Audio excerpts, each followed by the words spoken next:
Jesus told his followers to turn the other cheek when slapped, but this wasn't about being passive. It was about breaking an entire system of human desire and competition that drives most of our conflicts.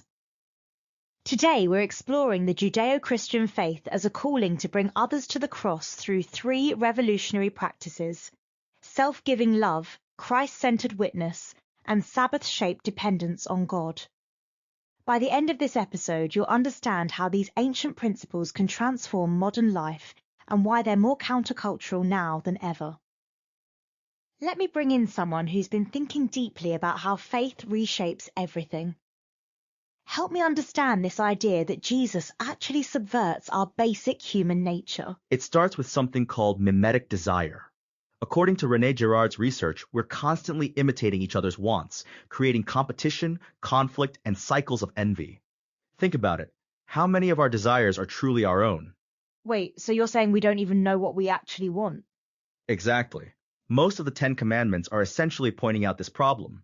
We covet our neighbor's possessions, commit adultery because we want our neighbor's spouse, get driven to violence because of our desire to have what others possess. That's fascinating. So the commandments can tell us to stop, but they can't actually make us stop? Right. Because to be human is to mimic the desires of others. We're helpless to stop being human in this way. But when Jesus steps into this predicament, he decides to subvert the entire system. He refuses to participate in the tit-for-tat game of desire, showing us a new way, self-giving love. When he invites us to follow him, he's giving us the opportunity to redirect our mimetic desires. So that famous passage about turning the other cheek, that's not just moral teaching, it's actually rewiring how we respond to conflict? Absolutely. In the Sermon on the Mount, Jesus says, if someone slaps you on the right cheek, turn to them the other also.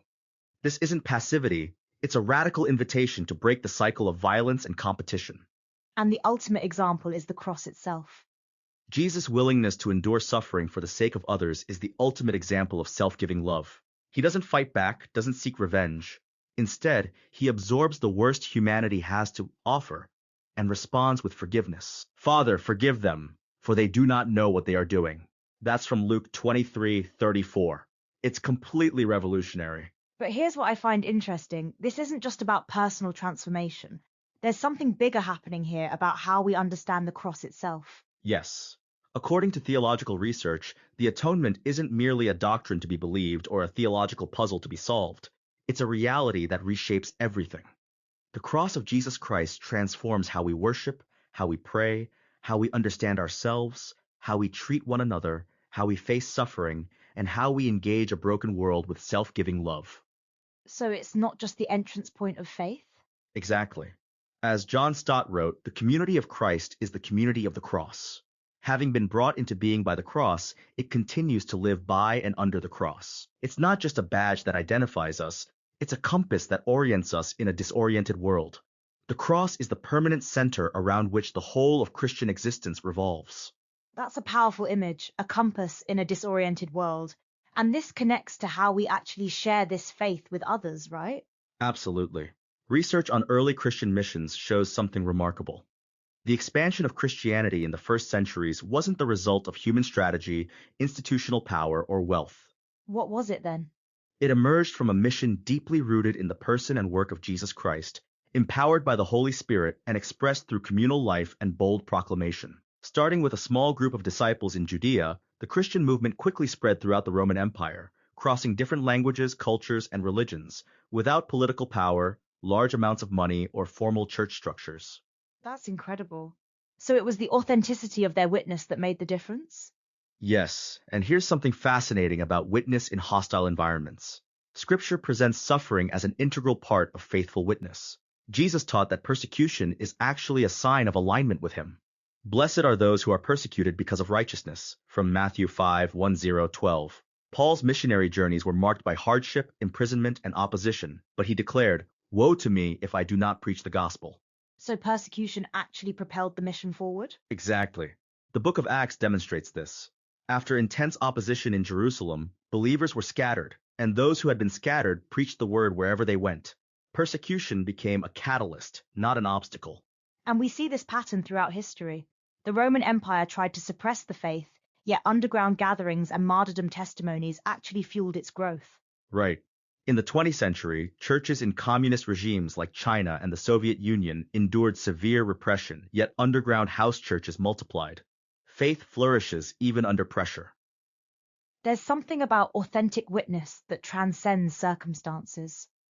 But I want to explore this third element, Sabbath-shaped dependence on God. How does rest connect to bringing others to the cross? This is where it gets really interesting. The Sabbath originates from the biblical account of creation, where God rested on the seventh day after completing his work. It was later codified in the Ten Commandments. But the Sabbath isn't merely a cessation of work. According to Isaiah 58, 1-3-14, it's a time for spiritual focus and worship, an opportunity to realign one's priorities, dedicating time to God and family. And Jesus emphasized the spirit of the Sabbath rather than strict legalism, right? Yes, he declared, "The Sabbath was made for man, not man for the Sabbath," from Mark 2:27. He was highlighting its purpose for human benefit and spiritual restoration. But here's what strikes me about our current culture. We're dealing with what psychologists call hurry sickness, a behavior pattern characterized by continual rushing and anxiousness, an overwhelming sense of urgency. Exactly. It's defined as a malaise where a person feels chronically short of time and tends to perform every task faster, getting flustered when encountering any delay. Sound familiar? I think most of us live in that state constantly. And here's the thing. Our culture doesn't like the Sabbath, but I think the people in it do.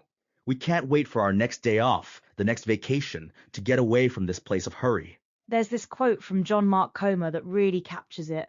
The mantra of our culture is that we work to live. The American dream has devolved into a narcissistic desire to make as much money as possible in as little time as possible. Right, so that we can get off work and go do something else. But Sabbath offers something different, a 24-hour period of true soul fueling, beholding, and delighting in God. It's about breaking free from the fear of scarcity, isn't it?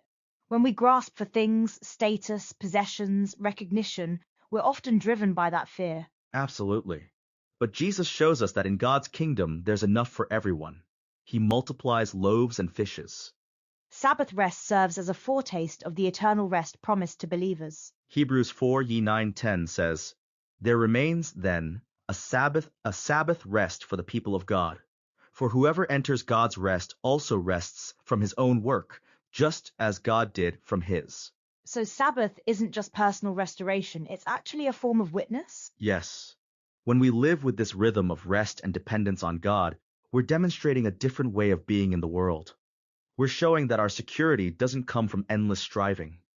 And this connects back to self-giving love. True love, Christ-like love, costs something. It doesn't simply feel, it gives. It doesn't merely observe suffering, it enters into it.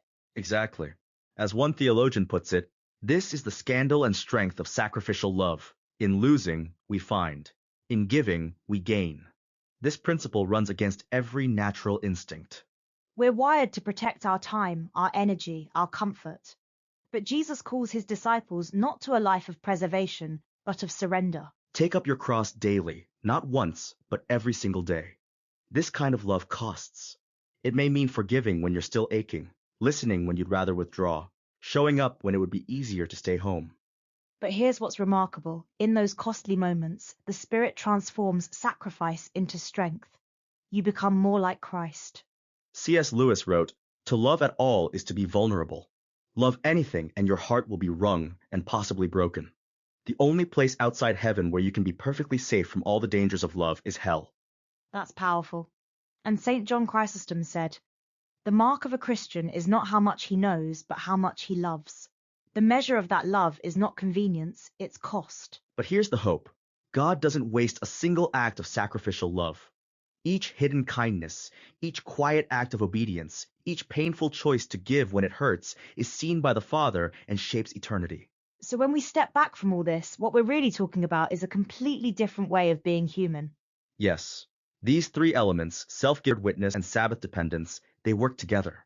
They're not separate practices, but interconnected ways of living that point others to the cross. The self-giving love breaks the cycle of mimetic desire and competition. The Christ-centered witness shows authenticity even in suffering. And the Sabbath rest demonstrates trust in God's abundance rather than our own striving. Exactly. And together, they create a community that stands as a visible testimony to the transformative power of the gospel. The unity that arises from such love distinguishes believers and authenticates their witness to the world. It's through this love that believers are recognized and identified, not by external achievements or secular measures, but by the quality of their relationships and their commitment to one another. And this love transcends individual preferences and differences, binding the community together in a shared mission and purpose. It's the hallmark of authentic discipleship and the foundation upon which the church is built. What strikes me is how countercultural this is.